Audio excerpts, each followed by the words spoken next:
Hello everyone, in this video, I will show you how to change your invite code in the World app. The first step is to uninstall the World app from your phone. Press and hold the app icon, then tap uninstall or remove depending on your device.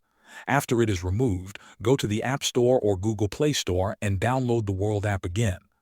Once the app is installed, open it and sign up with a new account. During the sign-up process, you will see the option to enter an invite code. This time, skip it. Do not type in any code at this stage. Just continue with the sign-up until your new account is created. After creating the account, you need to verify it. To do this, find a WorldCoin orb near you.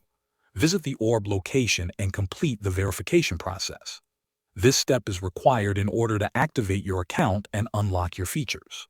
When your account has been verified at the orb, you will then be able to generate your own invite code directly from your profile.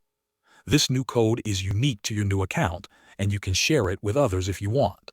That is all you need to do to change your invite code in the World app. Thanks for watching.